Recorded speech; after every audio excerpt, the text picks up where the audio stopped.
I love being here. Thanks for inviting me, Veronica. Oh, I love having you. You know, it's such a serious subject, abortion, and you have a smile, and that just radiates, and it's just, I don't know, I think God just continues to give you that joy because you need it. It is God, because He's the one that's called me and upholds me and leads me, and there's, no matter what's happening bad in this world, and there's a lot happening bad, Right. we are to be faithful to Him, but there's a good day coming for us believers. Yeah. We got to think of the road at the end of the tunnel, you know, and right. do the job that's set before us, and not cow down, not be afraid. That's right. That's exactly right. Yeah. So you had a conference recently? We had one on Saturday. It was extremely exciting. We have one once a year in Portland and have great speakers. This last one on Saturday, we were just very excited and very blessed to be able to have David Delighted come. And he's been a hot topic in the pro-life news and in the pro-abortion news too, because they don't like him. Actually, for the last year, he was the investigative reporter who infiltrated Planned Parenthood's conferences, talked to the heads of Planned Parenthood in the medical department, who were the ones responsible and in charge of the selling of baby parts from abortions that different Planned Parenthood clinics had done. He released over 11 videos, slowly, methodically, with what was just, he was sitting around a table just like this with Planned Parenthood people, pretending to be a person who would Purchase buy baby parts. the baby parts. Because other companies had done it, ABR and Stem Cell Express were already in the business doing it, and he was pretended he wanted to be in the business and kind of be a competitor with these other companies. So he was talking with these people, the Planned Parenthood people, kind of talking about how much they charge and what kind of body parts they could get, and it was horrifying, absolutely horrifying to get inside the network and see what was happening. And he still even has more videos to go. He hasn't released them all. Oh, is that right? Yeah, and so you can imagine that Planned Parenthood, being a $1 billion a year company, was not about to let this go unanswered. Yeah, isn't that for sure? Yeah. Right. So what did he discover? Well, he's discovered and released all of this. It's proof that they are in a grisly, terrifying, horrifying business. Yeah. Planned Parenthood has gone on the attack, and in Texas, through a very aborted or a very horrible process, because the Attorney General has been supported and is very friendly with Planned Parenthood, was able to be successful in charging David with serious crimes that could, in fact, end up with his being in prison for 20 years for pretending to be an investigative reporter when he wasn't. Well, so he's a journalist. Yes. And so he went to go find out the truth, and when it was exposed, Planned Parenthood doesn't get in any trouble. No, they still keep on getting funding from our tax dollars. Yes. Yes. $500 million a year in tax dollars. Yep. You know there's something wrong and crooked with the system when this kind of garbage goes on. This is disgusting. It is horrifying. And then it even furthered, he lives in California. Last week, things even got worse for him. The Attorney General of the state of California, now you've got to know that the Attorney General of the state of California has lots of horrible crimes to be working on. But they stopped it all, sent 11 agents to this man's apartment, David's apartment, to search it out and find out any of the tapes or the videos that he had taken that they might find and confiscate them, and his computer and his cell phone, everything that he had. So And we also find out now that the Attorney General is running for the U.S. Senate and being heavily backed by Planned Parenthood. Oh. So, yeah. yeah. Mr. Attorney General, if you want us to back you, we expect some things from you. Yeah. But, what does this, remind you of? I mean, a police state, the Gestapo. It does. It absolutely does. This raid was incredibly wrong. What would normally, let's say he did something wrong, what are they accusing him of? I don't know. So, being a journalist and an imposter, I mean, just, so, so they're accusing him, let's say, of breaking an entry or something. Because they have to drum up something. Yes, so probably. What would normally be you'd get? Well, what Texas is accusing him of, in order to get into these meetings, he had to give identification, and so he altered his California driver's license. That is the crime that he's guilty of, is altering his driver's license. Okay. And so. So let's say a crime like that, and you're in trouble. What would normally happen? Do you know? Well, the other investigative journalists, and there's a lot of them. We actually see them on TV, 2020, and ever different things. Yeah. That's right. And they don't get their door busted down, and 11 people going through and tearing their room apart. That's exactly right. It's the exact same thing that they do in 2020 is what he did. Only instead of being made a hero for finding out what he's found out, he's been made the criminal. That's what happens in a crooked society. It is. It is. So, does this start at the White House anywhere? Every time I hear of something like this, I think of the White House. I don't know why. Well, I would certainly, certainly say the White House is not discouraging it, because we know that Obama is the #1 pro-abortion president. He's ideologically in step. The things he has done as a president for abortion rights, for Planned Parenthood, has been over the top. Oh, talk about that, because I don't think people know that he goes into other countries that are poor, and they say, if you want to continue eating, if you want our funding. I mean, yes, that's debatable how much we should be paying other nations too. I think I'd like to see the churches more responsible. I think so too. No, a good friend of mine is lobbies as National Right to Life. That's not exactly what they call him, but basically what it is a lobbyist at the UN. And I was just talking to him last week, and he had just come from another UN conference. He goes through them all. Bless his heart, there's probably 8 of them total against the world.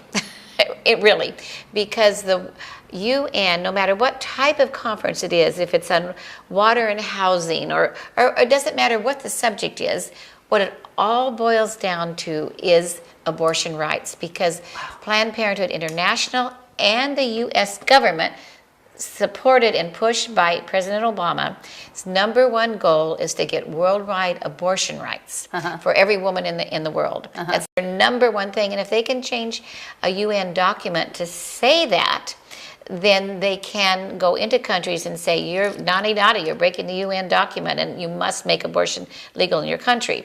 Well, on their way to trying to get that to happen, praise God, it has not happened yet. Literally, praise God. And these 8 or 10 stalwart lobbyists who are going crazy trying to do what's right. But on their way to trying to make that happen, they need other countries to vote, yes, we want this document. And they do. They absolutely say, if you do not vote the way we want you to, the U.S. says it, we will not continue sending you the aid. Right. Here, Obama he ran as a unifier, not a divider. Okay, that's, one thing that's been said a lot. But a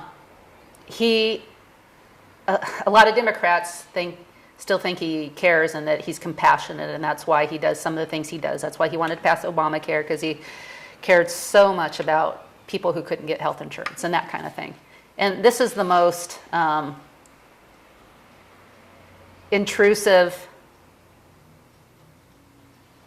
policy. I mean, to go into other countries and demand that they do things his way. Absolutely. Obama's way, do it Obama's way or the highway. That's right. That's what he does. He worked, or not he personally, but his policies and his people and U.S. government money worked in the state of Kenya, not the state, the nation of state Kenya. They had to pass a new constitution, and they worked heavily and succeeded in putting abortion rights in the new Kenya constitution. And that definitely has ties to money back from the U.S.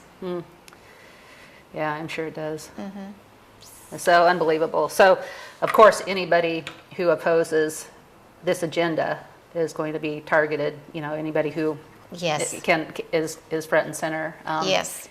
On the world stage or in the United States media stage, which David Daleiden was. Yes. So, can you tell me? I want to step back for just a minute too, and then I want to get back to this. One thing I appreciate about you, and I am too, is we don't judge anybody who's had an abortion. No, I have family members and close friends who have had abortions. The more and more and more I am in the pro-life movement, the more and more understanding and love I have for women that have had abortions. Very few of them wanted an abortion. There was something or someone in their life pressuring them, pushing them. No one perhaps in their life that gave them any hope or any encouragement that yes, you can have this baby. We'll help you. We'll stand with you, Yes. and we'll help you. We'll encourage you. We'll babysit or whatever. Yes, that's exactly right. And so that's what you hear time after time. A lot of them are college students, and they're away from home for the first time, and their boyfriend, says, we're in college, or we can't have this. Get rid of it. It's a very pressured situation for the woman. And she finds out too late that the choice she's made was not good, a very painful one for the rest of her life. Right. And Deborah Tilden, she's somebody that she's been on the show, I'm sure. You know her and that. And she had an abortion, and it's her message to go and let women know that you can be healed. Yes. And also to let people know that Planned Parenthood doesn't care about the woman. They care about, as a whole. I'm sure there's somebody in there that does, but I mean, it's a business for them. The more abortions that they can have, the more money they make. And HSU right here in Portland does contract with Planned Parenthood in Portland to buy baby parts. Baby parts. Okay. Okay. So I want to get back to the baby parts. So what do they do? They try to. They get women that are pregnant, and maybe they're 3 months along, and they said, well, why don't you carry it to a fuller term? And that way, or how do they? They'll take them at 3 months, 4 months, 5 months, late months. There's a whole range, and researchers evidently can use actually OHSU is using it too. Actually, OHSU is using the placenta from abortions. So there's no part goes to waste, basically, when it comes to Planned Parenthood and selling parts of babies. So when the baby is in the womb for 3 months, or even a month. They can find the heart. The heart starts beating at 18 days. There you go. They've got eyeballs. They get the brains, the thymus, the eyes, the hearts, the livers. They dissect. Abortion, depending on what kind of abortion it is and how far along the baby is. I'm sorry to say it this way, but the baby quite often comes out in pieces. And one video, when David Daleiden was talking with one of the Planned Parenthood abortionists, she said they try to change the abortion procedures so they can best preserve the baby parts for selling. So she talks about, you crush up above or you crush below the parts that you want. So they, and then of course the older they get, then it's easier to that's when they're still alive even? No, because to do abortion, especially at a younger baby at this age, the abortion kills them. Yeah, okay. Definitely. Well, the vacuum. it's kind of a yeah, or vacuum. they do the DNA. They usually do the DNA where they actually take them out with forceps when they're trying to get the parts. When they get a little bit older, that's when they're alive there still though. Well, yes, they're alive when they're tearing them apart. Yeah, yes, that's yes. the sad thing. It's horrible. The book Silent Scream. Yes. A man who was an abortionist, once he discovered, because he wanted to videotape the procedure, he discovered, he goes, oh my gosh, these babies are alive, they're kicking, Yes. they're trying to They're save trying their to life. get away from the instrument. You can see that inside the womb for the ultrasound. It's horrifying. It's horrifying, yes, yeah. it is. Okay. And then, but some of the Planned Parenthood people that are on these films that David has been interviewing, the Planned Parenthood people, talk about occasionally they get an intact baby.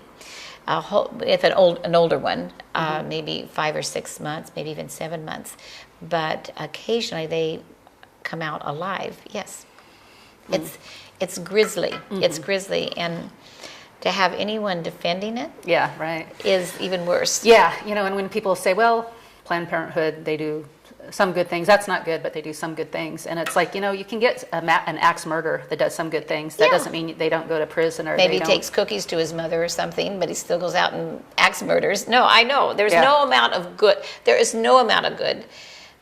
In fact, there's no amount of good that can cover up for killing 300,000 babies a year. Yeah. And besides that, I would even debate someone that they do any good, because I know what else they do, which we won't talk about today. Oh. But this seems kind of to be off the cuff, but I mean, the whole thing is crazy. I have heard people, and through interviews, and we don't talk about it but in the back, people that are in the occult, and they part of satanic ceremonies are to sacrifice humans, animals and humans. And a lot of times they don't want to get in trouble. They don't want to, wind up in prison for that. So what they do is they just become a doctor, or, they become part of an abortion clinic. And that's how they can, serve their religion.